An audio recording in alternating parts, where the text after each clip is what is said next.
Hello, this is Tony Heller from RealClimateScience.com, setting the record straight about propaganda. Fort Collins, Colorado was trending on Twitter earlier because there's a lot of smoke from a fire and because of a snowstorm which is headed their direction. I lived in Fort Collins for 10 years from 2006 through 2016. It's about 40 miles southwest of Cheyenne, Wyoming, where I live now. But as soon as you cross the border into Colorado, you enter a completely different world. As an example, here's a tweet from Fort Collins resident Carson Block. Thanks to sci-fi, I always wondered what it would be like to be a lone biker of the apocalypse while a pandemic ravaged the human population of the earth and wildfires blackened the noonday sun.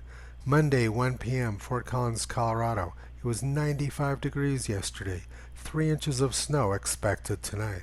This guy is out cycling in the foothills, wearing a mask, and imagining he's living through some horrible apocalypse. So I sent Carson a pie chart of global coronavirus deaths. Coronavirus has killed 0.01% of the world's population, which means you only have a 99.99% chance of survival.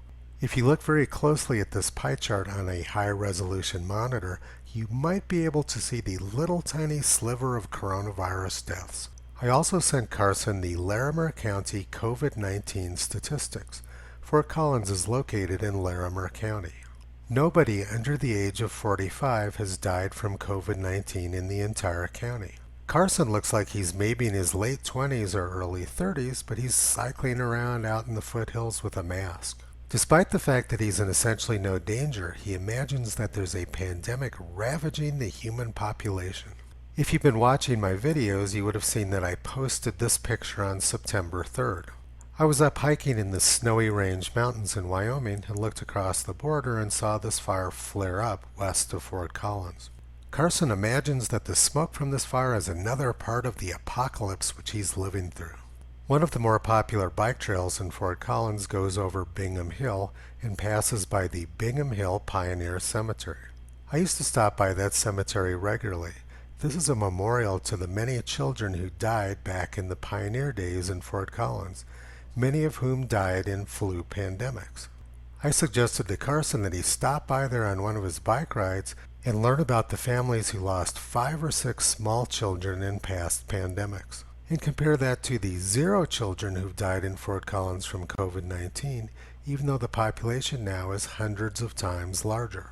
Carson probably lives a very safe, comfortable life, but because of all the propaganda he's been exposed to, he imagines he's living through an apocalypse. But he got one thing right. This is all due to science fiction, being propagated by the government and the press. Fort Collins used to be the home of the greatest man I ever met, Dr. Bill Gray of Colorado State University. Dr. Gray passed away 4 years ago. Bill was a man of incredible integrity and our most brilliant climate skeptic. He was the inspiration for the work which I do now, and his wife, who was the longtime mayor, was responsible for the fantastic set of bike trails which Carson is currently taking advantage of.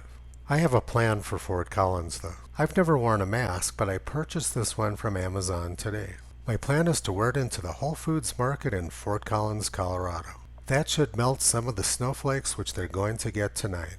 Toto approves of this plan. You can visit him on the web at realclimatescience.com.